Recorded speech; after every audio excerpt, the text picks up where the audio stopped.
ચાલો આજે આપણે વાત કરીએ ઓઝોન વિશે। ઓઝોન એ એક ઓક્સિજનનું અપર રૂપ છે, એટલે મીન્સ કે ઓક્સિજનના અપર રૂપ તરીકે આપણે ઓઝોનને ઓળખીએ છીએ, જેની પ્રતિક્રિયાત્મકતા ખૂબ જ છે। હવે પ્રતિક્રિયાત્મકતા વધારે હોવાને લીધે સમુદ્રની સપાટી ઉપર મીન્સ કે વાતાવરણની અંદર તે લાંબો સમય સુધી રહી શકતું નથી। થોડો ઘણો પ્રકાશ પડવાથી પણ પોટરીનો અણુ બ્રેક થઈ જાય છે। ચાલો તો ક્યાં બને છે? તો સમુદ્રની સપાટીથી 20 કિલોમીટરની ઊંચાઈએ તે વાતાવરણીય ઓક્સિજનમાંથી બને છે। જેમ કે O2 યુરેસ પર છે, ઓક્સિજનના મુક્ત મૂલક ઉત્પન્ન થશે, એ મુક્ત મૂલક સાથે ઓક્સિજન જોડાઈને ઓઝોન બને છે। ક્લિયર છે? તો આ ઓઝોનનું કામ શું છે? ઓઝોનનું કામ છે સૂર્યપ્રકાશમાંથી આવતા પારજાંબલી વિકિરણોને રોકવાનું છે, એટલે કે પૃથ્વીની સપાટી ઉપર યુવી રેઝને આવવા દેશે નહીં। ચલો હવે વાત કરીએ એની બનાવટ। તો બનાવટની વાત કરીએ, જે ઉપરની બનાવટ છે કુદરતી રીતે બને છે। હવે આપણે વાત કરીએ જે પૃથ્વી ઉપર અથવા તો પ્રયોગશાળામાં જો બનાવવું હોય તો કઈ રીતે બનાવી શકાય? તો પ્રયોગશાળામાં બનાવવા માટે શુષ્ક ઓક્સિજનના પ્રવાહને ધ્વનિહીન વિદ્યુત પ્રવાહમાંથી પસાર કરવામાં આવે છે, ત્યારે ઓઝોન બને છે। અને સાથે સાથે આ પ્રક્રિયા દરમિયાન આપણે 142 કિલો જૂલ પ્રતિ મોલ જેટલી ઉષ્મા આપણે આપવી પડે છે। મીન્સ કે પ્રોસેસ કેવી છે? ઉષ્મા શોષક છે। આ જે પ્રોસેસ છે એ પ્રોસેસ દરમિયાન જે ઓઝોન મળે છે એ ઓઝોનનું જે પ્રમાણ હોય છે એ 10% જેટલું હોય છે, જેને આપણે ઓઝોનીકૃત ઓક્સિજન તરીકે પણ ઓળખી શકીએ છીએ। ઓઝોનીકૃત ઓક્સિજન, જો કે ઓક્સિજનમાંથી આ જે ઓઝોનનું જે નિર્માણ છે એ ઉષ્મા શોષક પ્રક્રમ છે, માટે જ એના પર જો સૂર્યપ્રકાશ પડવામાં આવે તો ઝડપથી એમાંથી એનું વિઘટન થઈ જશે અને O2 બની જશે। હવે ઓઝોનની બનાવટમાં તેના વિઘટનને રોકવું જો હોય, મીન્સ કે એનું ખૂબ જ પ્રતિક્રિયાત્મક છે, ઇઝીલી O2માં રૂપાંતર પામે છે। આપણે જો એના વિઘટનને જો રોકવું હશે તો વિઘટનને રોકવા માટે વિદ્યુત વિભાર ખૂબ જ આવશ્યક છે। જો વિદ્યુત પ્રવાહનો ઉપયોગ ન કરશું તો અથવા ઉષ્માનો ઉપયોગ કરશું તો એ ઇઝીલી શું થશે? એનું વિઘટન થઈ જશે। માટે વિઘટનને રોકવા માટે આપણે શું કરીશું? વિઘટનને રોકવા માટે વિદ્યુત પ્રવાહ, ધ્વનિહીન વિદ્યુત પ્રવાહ ખૂબ જ આવશ્યક હોય છે। હવે જો ઓઝોનની સાંદ્રતા 10%થી વધુની જરૂર હોય તો આના માટે ઓઝોનાઇઝર્સનો ઉપયોગ કરવામાં આવે છે, જે ઓઝોનાઇઝર્સ 11 સાયન્સમાં આવી જાય છે। તથા ઓઝોનને ફરતે પ્રવાહી ઓક્સિજન ધરાવતા પાત્રને શું કરવામાં આવે છે? સંઘનિત કરવામાં આવે છે। તો આ પ્રમાણે આપણે શું કરી શકીએ છીએ? એને બનાવી શકીએ છીએ। ચલો ત્યાર પછી વાત કરીએ ગુણધર્મો વિશે, કે કેવા ગુણધર્મો ધરાવે? તો જે શુદ્ધ ઓઝોન હોય છે, વાત કરું છું શુદ્ધ ઓઝોન, એ આછો વાદળી હોય છે। જે શુદ્ધ ઓઝોન હોય છે એ આછો વાદળી વાયુ હોય છે। એઝ આપને આઈડિયા છે જ કે વાયુ સ્વરૂપમાં હોય, પણ જો પ્રવાહી અવસ્થામાં જો હોય તો એ હોય છે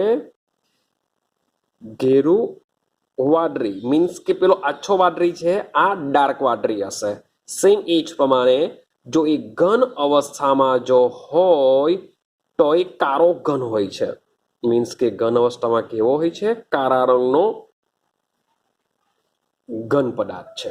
તો આ પ્રકારે 3 અવસ્થામાં મીન્સ કે આપણે જોવા મળશે। ચાલો હવે જો એની સાંદ્રતા હાનિકારક હોતી નથી, ખૂબ જ ઓછી સાંદ્રતા જો હોય તો ઓઝોન કોઈ નુકસાન કરતું નથી। તેમ છતાં જો સાંદ્રતા 100 ભાગ પ્રતિ મિલિયનથી વધુ થાય તો એ શ્વાસ લેવામાં તકલીફ થાય છે। માટે જ તો પહેલા જોઈ લઈએ, શુદ્ધ ઓઝોન વાયુ છે એ આછો વાદળી હોય છે, પ્રવાહી અવસ્થામાં ઘેરો વાદળી હોય છે અને ઘન અવસ્થામાં કાળો ઘન હોય છે। જો તેની ઓછી સાંદ્રતા હોય તો આપણને કોઈ નુકસાન કરતા નથી, પરંતુ જો તેની સાંદ્રતા વધુ હોય, સાંદ્રતા વધુ મીન્સ કે કેટલી હોય? તો 100 ભાગ પ્રતિ મિલિયનથી જો વધુ હોય તો આપણને શ્વાસ લેવામાં તકલીફ થઈ જશે. મીન્સ કે જે પણ વાતાવરણમાં જે O2 હશે એ O2 એવું સમજો કે બધું જો ઓઝોનમાં જો રૂપાંતર પામતો હોય તો આપણે O2 મળશે નહીં. જો O2 જો ન મળે તો ભાઈ માથાનો દુખાવો છે, શ્વાસ તકલીફ પડે છે વગેરે જેવી અસરો થઈ શકે છે. ચાલો હવે ઓઝોનમાં વાત કરીએ ઉષ્માગતિશાસ્ત્રની. તો ઓઝોન ઉષ્માગતિશાસ્ત્ર એટલે ઓક્સિજનની સરખામણીમાં અસ્થાયી છે. આપણે વાત જો કરીએ ઉષ્માગતિશાસ્ત્રમાં, ઉષ્માગતિશાસ્ત્રનો ઉપયોગ જો કરીએ તો ઉષ્માગતિશાસ્ત્ર મુજબ ઓઝોન કેવો છે? અસ્થાયી છે. કમ્પેરિઝન ટુ O2, O2 કરતા O3 ઉષ્માગતિશાસ્ત્ર પ્રમાણે કેવો છે? અસ્થાયી. તો ઉષ્માગતિશાસ્ત્રની વાત આવે એટલે આપણે સૂત્ર યાદ રાખવું પડે કે ડેલ્ટા G બરાબર delta H minus T delta S આપણું સૂત્ર છે. હવે ઓક્સિજનના વિઘટનથી શું થાય છે? ઉષ્મા મુક્ત થાય છે. કારણ કે ઓક્સિજનમાં વિઘટનથી ઓઝોનનું જો વિઘટન ઓક્સિજનમાં થાય તો એ પ્રોસેસમાં શું થાય છે? ઉષ્મા મુક્ત થાય. જો ઉષ્મા મુક્ત થાય, ઉષ્મા મુક્ત થાય છે માટે ડેલ્ટા G કેવો હોવાનો? ઋણ હોવાનો. અને એન્ટ્રોપી પણ સાથે સાથે વધશે. એન્ટ્રોપી કેવી થવાની? વધે. વ્યવસ્થિત અણુઓ ગોઠવાશે તો એન્ટ્રોપી કેવી થવાની? વધે. વધે માટે ડેલ્ટા એસ નું મૂલ્ય કેવું હોવાનું? ઘન હોવાનું. તો વિચારીએ આનું મૂલ્ય ધન છે, આનું મૂલ્ય ધન છે, ડેલ્ટા એસ ટી સાથે જોડાશે એનું મૂલ્ય બી માઇનસ આવશે, ડેલ્ટા એચ નું મૂલ્ય બી માઇનસ આવશે. માઇનસ માઇનસ ભલે પ્લસ થાય પણ ડેલ્ટા જી નું મૂલ્ય માઇનસમાં આવશે. માટે આ પ્રોસેસથી જો જોઈએ તો ડેલ્ટા જી કેવું આવશે? આપણને ઋણ મળશે. ને ઋણ મળતું હોવાને લીધે તે કેવું હોય છે? ખૂબ જ પ્રતિક્રિયાત્મક હોય છે, ખૂબ જ અસ્થાયી હોય છે. અને તેથી તે વાસ્તવમાં આશ્ચર્યજનક નથી કે ઓઝોનની ઊંચી સાંદ્રતા ભયંકર વિસ્ફોટક હોય છે. જો વધારે પડતી સાંદ્રતા જો હોય તો એ શું થઈ શકે છે? ઇઝીલી બ્રેક થઈ શકે છે, ઇઝીલી તૂટી શકે છે, વિસ્ફોટ થઈ શકે છે. ચાલો આગળ જોઈએ તો તે બહુ સરળતાથી નવજાત ઓક્સિજન પરમાણુઓ મુક્ત કરવાની શક્તિને લીધે એ ઓક્સિડેશન કર્તા તરીકે પણ વર્તી શકે છે. હવે સમજીએ તો ઓઝોન શું કરી શકે છે? ઇઝીલી O2 પ્લસ O માં રૂપાંતર પામી શકે છે. આ જે ઓક્સિજન છે શું છે? નવજાત છે. તો ઇઝીલી નવજાત ઓક્સિજન આપી શકે છે માટે O3 શું છે? ઓક્સિજન આપી શકે છે માટે પ્રબળ ઓક્સિડેશન કર્તા તરીકે વર્તે છે. કારણ કે એની પ્રતિક્રિયાત્મકતા વધારે છે, ઇઝીલી ઓક્સિજન આપે છે. માટે જ લેડ સલ્ફાઇડ લઈ લો. લેડ સલ્ફાઇડનું જો ઓઝોન સાથે જો રિએક્શન કરવામાં આવે તો આનું ઓક્સિડેશન થશે. ઓક્સિડેશન થઈને લેડ સલ્ફાઇડમાંથી બની જશે PbSO4 પ્લસ O3 નું રિડક્શન થશે, બની જશે O2. આઈડિયા આવે છે? ચાલો હવે સમીકરણ બેલેન્સ કરવાની વાત કરીએ. 4 ને 2 6, અહીંયા 3 જ છે તો માટે હું શું કરું છું? અહીંયા 2 મૂકવાનો પ્રયત્ન કરો, 2 ટાલી 6 તો 4 ને 2 6 ઇઝીલી બેલેન્સ થઈ જશે. આઈડિયા આવે છે? ઓકે આપણે આગળ જોઈએ. ચકલીએ PB1 1s 1s 3 2 6 ઓક્સિજન, 4 ને 2 6 ઓક્સિજન. તો સમીકરણ શું થઈ જશે? ઇઝીલી બેલેન્સ થઈ જશે. અગાડી આપણે જઈએ. હવે બીજું શું? તો I માઇનસ લઈએ, આયોડાઇડ આયન લઈએ. તો આયોડાઇડ આયનનું જે જલીય દ્રાવણ હશે, આપણને ખબર જ છે કે આયન હંમેશા શામાં ઉત્પન્ન થશે? જલીય દ્રાવણમાં ઉત્પન્ન થશે. હવે એનું જો ઓઝોન સાથે રિએક્શન કરવામાં આવશે મીન્સ કે આનું શું થવાનું? ઓક્સિડેશન થવાનું. ઓક્સિડેશન થવાને લીધે એનું રૂપાંતર થઈ જશે I2 ની અંદર. મીન્સ કે -1 માંથી 0 ઓક્સિડેશન આંકનો વધારો મીન્સ કે બની જશે I2 પ્લસ બનશે O2 કારણ કે આનું રિડક્શન થવાનું એટલે O2 બનવાનો જ. હવે જલીય દ્રાવણ છે તો હાઇડ્રોજન તો છે જ નથી, તો હાઇડ્રોજન શું કરશે? આ બાજુ I માઇનસ છે તો વત્તા OH માઇનસ તરીકે ઉત્પન્ન થશે. ક્લિયર થયું? ચાલો હવે સમજીએ, અહીંયા I2 છે, માટે બેલેન્સ કરવા માટે મારે શું કરવું પડશે? 2 મૂકવો પડે. જો 2 જો હું અહીંયા મૂકું તો 100%ની વાત છે, મારે 2 અહીંયા મૂકવા પડશે. તો HB 2 થઈ ગયા. ચાલો, 2 ને 2 4 ઓક્સિજન થઈ ગયા, 3 ને 4 ઓક્સિજન થઈ ગયા, મીન્સ કે ઇઝીલી બેલેન્સ થઈ જશે. ચાલો આગળ જઈએ.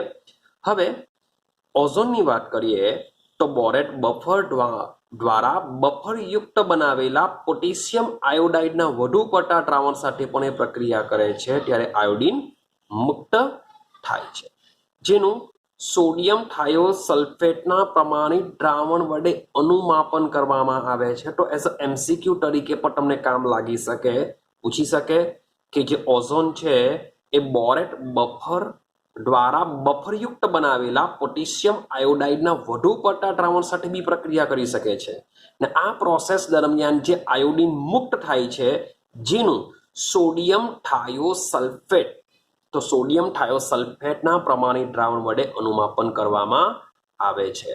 આ O3ના માપનનો એક પરિમાણાત્મક જથ્થાત્મક પદ્ધતિ છે. ચાલો, પ્રયોગો દર્શાવે છે કે જે નાઇટ્રોજનના ઓક્સાઇડ સંયોજનો છે, નાઇટ્રોજનના ઓક્સાઇડ સંયોજનો મીન્સ કે કોણ?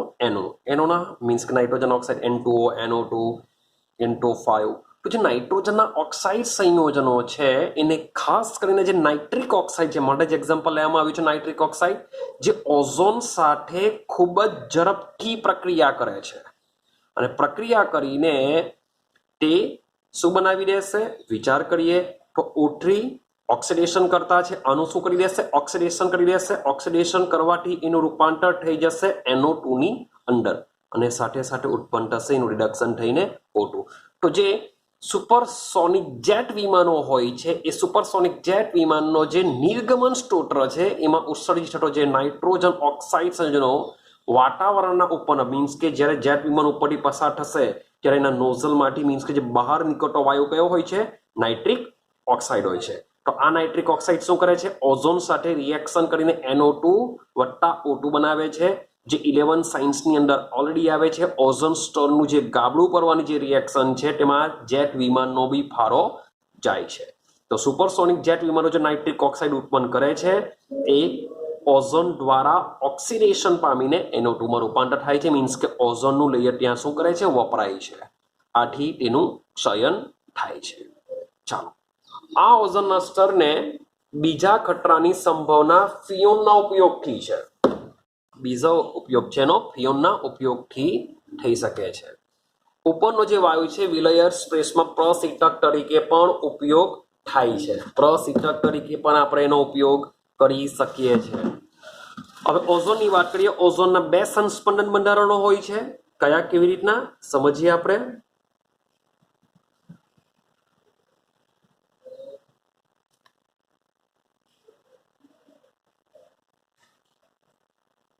તો આ રીતના સમજીએ. તો ઓક્સિજનની વાત કરીએ તો ઓક્સિજન પાસે બાહ્યતમ કક્ષામાં 4 ઇલેક્ટ્રોન હોય છે, અથવા 2 અબંધકારક ઇલેક્ટ્રોન યુગ્મ હોય છે. સિંગલ બંધ છે માટે અહીંયા 6 મૂક્યા છે. અહીંયા સેમ ડબલ બંધ છે, ટોટલ બંધ થઈ ગયા 3, માટે અહીંયા સિંગલ મૂકેલો છે. તો એનું બીજું બંધનમાં શું થશે? તો આ જે અહીંયા ટ્રાન્સફર થઈ શકે, તો આને શું થશે? આ બાજુ ટ્રાન્સફર થઈ શકે. માટે તમને એક બીજું સંસ્પંદન બંધારણ મળી જશે કે જેમાં 6 ટપકા હોય છે. સેમ સેન્ટર પર 2 એટમ રહેશે, જે ડ્રીબનમાં કન્વર્ઝન થઈ જશે. અહીંયા આવી જશે 4 ટપકા. તો આ રીતના જે ઓઝોન છે એ આપણે 11 સાયન્સમાં ભણીને આવ્યા છે ના સંસ્પંદન બંધારણ વિશે. અને વાત કરીએ તો સંસ્પંદન ધરાવે છે માટે એમાં સિંગલ બંધ કે ડ્રીબન જેવું હોતું નથી, પણ ઓક્સિજન વચ્ચેની બંધ લંબાઈ કેટલી હોય છે? 128 pm હોય છે, જે બધામાં સરખી હોય છે. અને સાથે સાથે બંધ કોણની જો વાત કરીએ, O બંધ કોણની વાત કરીએ તો એ હોય છે 117 ડિગ્રીનો બંધ કોણ ધરાવે છે. તો ઓઝોનના ઉપયોગો શું છે? તો ઓઝોન જીવાણુનાશક તરીકે વર્તી શકે છે. જીવાણુનાશક સાથે સાથે સંક્રમણ હારક તરીકે પણ વર્તે છે, અને આ 2 ગુણ ધરાવતા હોવા લીધે H2O મીન્સ કે પાણીને રોગ મુક્ત કરવા માટે તેનો ઉપયોગ બી થઈ શકે છે. ચાલો, તે ઓક્સિડેશન કરતા છે. તે તેલ, હાથીદાંત, લોટ છે, સ્ટાર્ચ છે વગેરેમાં વિરંજન બ્લીચિંગ એજન્ટ તરીકે બી વર્તે છે. બ્લીચિંગ એજન્ટનો મતલબ થાય વિરંજન કરતા તરીકે પણ તેનો ઉપયોગ થાય છે. અને સાથે સાથે મહત્વનું જે સંયોજન છે KMnO4 પોટેશિયમ પરમેંગેનેટની અંદર ઉત્પાદનમાં ઓક્સિડેશન કરતા તરીકે પણ વર્તે છે. મીન્સ કે KMnO4 ની જે બનાવટમાં ઓક્સિડેશન કરતા તરીકે આપણે ઓઝોનનો ઉપયોગ કરી શકીએ છીએ. તો અહીં ઓક્સિજન અને ઓક્સિજનનું જે સંયોજન છે O3 એના વિશે આપણે સમજવી. ચાલો હવે બેઝિક ઇન્ફોર્મેશન આપણે મેળવીએ સલ્ફર વિશે. આપણે સલ્ફર સ્ટાર્ટ કરીએ.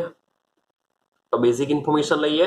ચાલો તો સલ્ફરની વાત કરીએ તો સલ્ફર એના અનેક અપરૂપો છે. આ અનેક અપરૂપો જેમાં એક તો રોમ્બિક સલ્ફર, સાંભળ્યું જશે નામ તમે, એક છે રોમ્બિક સલ્ફર. આ રોમ્બિક સલ્ફર કે જે પીળા રંગનો હોય છે ને આ રોમ્બિક સલ્ફરને આપણે આલ્ફા સલ્ફર તરીકે પણ ઓળખીએ છીએ. અને એક બીજો છે મોનોક્લિનિક. બીજો સલ્ફર છે મોનોક્લિનિક સલ્ફર. આ જે મોનોક્લિનિક સલ્ફર છે પેલાની જેમ આલ્ફા સલ્ફર કહેવાના અને આપણે કહેવાના બીટા સલ્ફર. તો હવે વાત કરીએ આ બે જે સલ્ફર છે એ બે સલ્ફરના જે અપરૂપો છે એ ખૂબ જ અગત્યના છે. એમ તો ઘણા બધા અપરૂપો છે પણ તેમ છતાં પણ રોમ્બિક સલ્ફર અને જે મોનોક્લિનિક સલ્ફર છે એ ખૂબ જ અગત્યના અપરૂપો છે સલ્ફરના.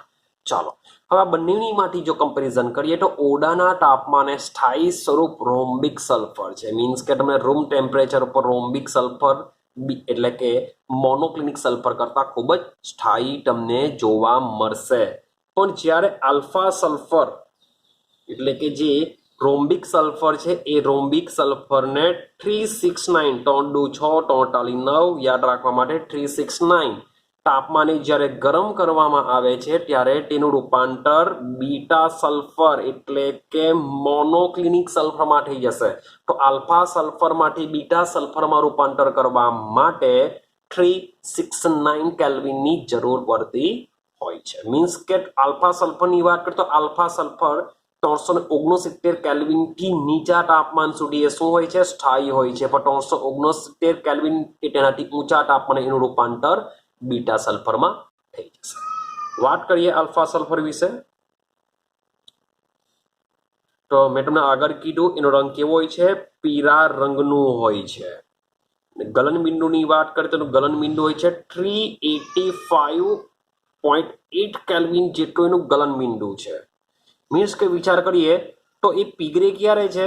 385.8 કેલ્વિને અને એનું રૂપાંતર આલ્ફા સલ્ફરમાંથી બીટા સલ્ફરમાં ક્યારે થાય છે? 369. મીન્સ કે જે પીગળે છે એ પીગળવા કરતા પહેલા એનું રૂપાંતર બીટા સલ્ફરમાં થઈ જાય છે એવું આપણે માની શકીએ. ચાલો હવે ડેન્સિટીની વાત કરીએ. જ્યારે ઘનતાની વાત કરીએ, ઘનતા છે અરાઉન્ડ 2 પોઈન્ટ સમથિંગ એની ઘનતા આવેલી હોય છે. હવે જે રોમ્બિક સલ્ફરના સ્ફટિકોની વાત કરીએ તો જેને સ્ફટિકોને કેવી રીતના બનાવાશે? તો રોમ્બિક સલ્ફરના જે સ્ફટિકો છે એને રોલ સલ્ફર મીન્સ કે આપણે એક રોલ સલ્ફર લઈ લેશું. એને શું કરીશું? CS2માં બનાવેલા દ્રાવણનો ઉપયોગ કરીને આપણે સલ્ફરના સ્ફટિકો મેળવી શકીએ છીએ. તે પણ કયા? આલ્ફા સલ્ફરના. તો રોલ સલ્ફર લેશું, એક સાદો સલ્ફર લેશું. એ સાદા સલ્ફરનું શું કરીશું? CS2માં દ્રાવણ બનાવીશું. એ દ્રાવણનો ઉપયોગ શામાં કરીશું? આલ્ફા સલ્ફરના સ્ફટિકો બનાવવા માટે કરીશું. વાત કરીએ CS2માં કેવું છે? દ્રાવ્ય છે. એ કેવું છે? CS2 કેવું હોય છે? બિન ધ્રુવીય હોય છે. આ જો બિન ધ્રુવીયમાં જો દ્રાવ્ય હોય તો સીધી સિમ્પલ વસ્તુ છે H2O જે ધ્રુવીય છે તેમાં કેવું હશે? H2Oમાં એટલે કે પાણીમાં અદ્રાવ્ય હોય છે. જો H2Oમાં અદ્રાવ્ય હોય એ ધ્રુવીય છે તો બેન્ઝીન, ટોલ્યુઇન, ફિનોલ, ઇથર વગેરેમાં કેવા હોય છે? દ્રાવ્ય. કારણ કે આ બધા કેવા હોય છે? બિન ધ્રુવીય. ચાલો આલ્ફા સલ્ફરમાં તમારે આટલું જ યાદ રાખવાનું છે. વાત કરીએ બીટા સલ્ફર વિશે જેનું નામ છે મોનોક્લિનિક સલ્ફર. ચાલો તો મોનોક્લિનિક સલ્ફર એટલે કે બીટા સલ્ફરની વાત કરીએ તો સૌથી પહેલા ગલન બિંદુની વાત કરીએ 393 કેલ્વિન એનું ગલન બિંદુ છે અને એની જે ઘનતા છે 1.98 સમથિંગ છે. ચાલો સેમ આ પણ CS2 માં શું થઈ શકે છે? દ્રાવ્ય થઈ શકે છે. તો આને બનાવવા માટે શું કરીએ? જો આલ્ફા સલ્ફરના સ્ફટિકો માટે વાત કરી કે રોલ સલ્ફરનું CS2 માં બનાવેલા દ્રાવણમાંથી આપણે આલ્ફા સલ્ફરના સ્ફટિકો મેળવી શકીએ, તો બીટા સલ્ફર કેવી રીતના મેળવી શકાય? તો બીટા સલ્ફર મેળવવા માટે એક ડીશ લેવામાં આવશે, જેમાં રોમ્બિક સલ્ફર લઈ લેશું આપણે. તો એક શું કરીશું? ડિસ્ક લેશું, જેમાં આપણે રોમ્બિક સલ્ફરને લઈ લેવામાં આવશે. તો આ સૌથી પહેલા એને પીગાળવામાં આવશે. ડીશમાં આલ્ફા સલ્ફરને લઈને એને પીગાળવામાં આવે છે. એ પીગળ્યા બાદ એને શું કરવામાં આવે છે? ઠંડો પાડવામાં આવે છે. ઠંડો પાડવાને લીધે એક પોપડા જેવું બનશે. તો આ જે પોપડા જેવું બનશે એ પોપડામાં શું કરીશું? છિદ્રો પાડીશું. છિદ્રો મીન્સ કે 2 છિદ્રો પાડીશું. તો 2 છિદ્રો કરવામાં આવે છે અને રહેલું જે પ્રવાહી છે એને કાઢી લેશું આપણે. તો જેવી લિક્વિડ જેવું રહ્યું હશે, ઉપર કાઢી નાખું, છિદ્રો પાડીશું. છિદ્રો પાડવાથી એની અંદર લિક્વિડ જેવું હશે, તો એ જે પ્રવાહી હશે એ પ્રવાહીને આપણે શું કરીશું? કાઢી લેશું. એ પોપડાને દૂર કરવાથી બીટા સલ્ફરના જે રંગવિહીન કેવા મળશે? સોયાકાર સ્ફટિકો બને છે. તો આ પ્રવાહીને આપણે શું કરીશું? ઠંડુ પાડીશું. ઠંડુ પાડવાથી એના સ્ફટિકો તમને મળશે. હવે મોનોક્લિનિક સલ્ફરની જો વાત કરીએ, 369 કેલ્વિનથી ઊંચા તાપમાને સ્થાયી હોય છે. 369 મીન્સ કે બીટા સલ્ફર શું હોય છે? 369 કેલ્વિનથી ઊંચા તાપમાને સ્થાયી. વાત કરીએ તો બીટા સલ્ફર શું હોય છે? અહીંયા લખું 369 કેલ્વિનથી ઊંચા તાપમાને સ્થાયી. આલ્ફા સલ્ફરની વાત કરીએ તો 369 કેલ્વિનથી નીચા તાપમાને સ્થાયી હોય છે. તો આ જે 369 જે કેલ્વિન છે એ આલ્ફા સલ્ફર અને બીટા સલ્ફરની વચ્ચેની પોઝિશન ધરાવે છે. મીન્સ કે આલ્ફા સલ્ફર 369 કેલ્વિનથી નીચા તાપમાને સ્થાયી છે, જ્યારે બીટા સલ્ફર 369 કેલ્વિનથી ઊંચા તાપમાને સ્થાયી હોય છે. તો આ જે તાપમાન છે એ તાપમાને આપણે શું કહી શકીએ? સંક્રાંતિ તાપમાન કહેશું. 369 ને શું કહેશું? આલ્ફા સલ્ફર અને બીટા સલ્ફર માટે સંક્રાંતિ તાપમાન કહેવામાં આવે છે. હવે રોમ્બિક અને મોનોક્લિનિક સલ્ફરની જો વાત કરીએ તો બંનેનું જે મોલેક્યુલર ફોર્મ્યુલા હોય છે એ સેમ રહેશે, અણુસૂત્ર સેમ રહેશે, જે S8 સ્વરૂપે જ આવેલા હોય છે. S8 નો મતલબ એમ થશે કે બંને સ્વરૂપની અંદર સલ્ફરના 8 મોલેક્યુલ હોય છે, જે ખૂબ જ સંકુલિત અને વિવિધ સ્ફટિક બંધારણો આપે છે. આ બંને સ્વરૂપોમાં S8 વલય ધરાવે છે. બંને સ્વરૂપ લઈ લો, જેમાં S8 કેવા હોય છે? વલય સ્વરૂપમાં આવેલા હોય છે. ચાલો તો આપણે સમજવાનો પ્રયત્ન કરીએ કેવી રીતના વલય હોય છે. તો એનો આકાર કેવો હોય છે? તો આકાર હોય છે મુગટ આકાર. કેવો આકાર હોય છે એનો? S8 રોમ્બિક સલ્ફર અને મોનોક્લિનિક સલ્ફર જે S8 હોય છે, જે મુગટ અથવા તો ક્રાઉન આકારે હોય છે. ચાલો સમજીએ, દોરીને સમજાવું તમને કેવી રીતના ધરાવશે.